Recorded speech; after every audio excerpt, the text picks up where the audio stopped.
Welcome to the Europlacer booth here at IPC Apex Expo. Delighted to be joined by John McMasters. Nice to see you, John. Nice to see you.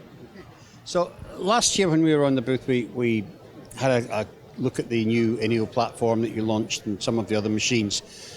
Today we're going to look at the software side of the business because a few months ago you made an announcement about a tie-up with Siemens. Why did you tie up with Siemens, and what particularly things are you sharing with them?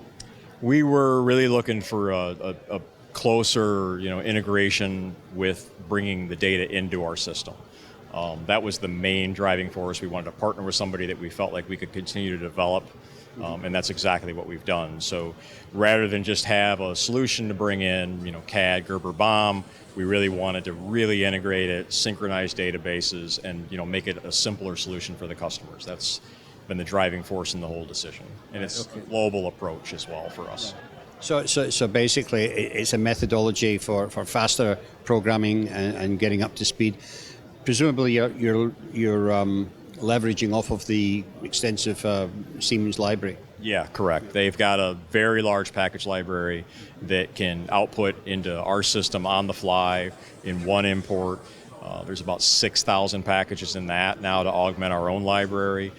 Beyond that, if the customer has in their BOM the manufacturer and manufacturing part number, you can pull from the Siemens cloud database, where there's about 300 million and growing there. So in that case, it just populates the package for you. You do nothing. It's very simple, very nice. So on average, I know it's difficult to sort of pin it down, but on average, what are we looking at in terms of programming time? Yeah, tough question. 5 minutes if everything's known. The packages are known by part number. 20 minutes if you have some extras you got to fill in. If it's a brand new program, you've never seen these part numbers before, then you could be an hour, that kind of thing. But a lot better than it used to be, for sure. Absolutely, yeah. That's pretty quick. That's pretty quick, yeah. So one of the other benefits I think you get out of this is you're able to take that data and then create almost like 3D visualizations, almost like a digital twin. Right, correct, yeah. You can do two things. What they call a virtual sticky, which then is going to overlay the package on the pads and the board, and you can see if it's the right rotation, the polarity is correct, the lead matches the pads. That's all in 2 dimensions. Then you can also output a 3D image, and then you can manipulate it in space. You can see, your component heights. Do you have any issues? Is that part too big for my machine, etc. Right? Because normally you don't get that until it's, there, right? But now you can do it all ahead and be prepared before you actually go to run it. Excellent. Okay. So I noticed you're holding your own pad software in your hand. This is Europlacer's own system. So the Siemens stuff sits on top of that. It's separate to that. Right. This is our production tool we call ETAB.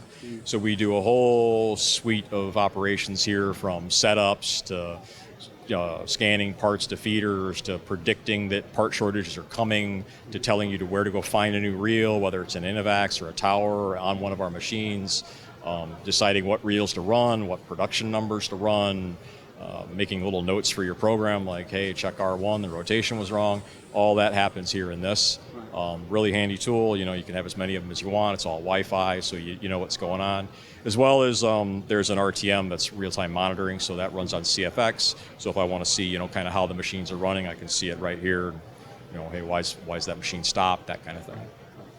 Excellent. And of course, all your systems are CFX compliant. Oh yeah, absolutely. Yep. There are also, I would add, one of the big changes for us in the last year or so is 517 operating system on these machines, which is now SQL based. That's a big change for us. That's really, the idea there is to set us up for the future over the next few years.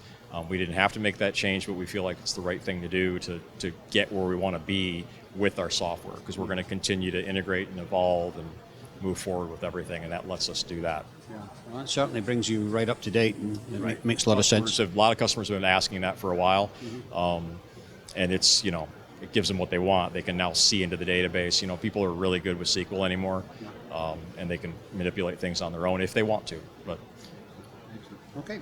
Well, it certainly sounds like you're going in the right direction with it, and it's an exciting new addition with the auto programming.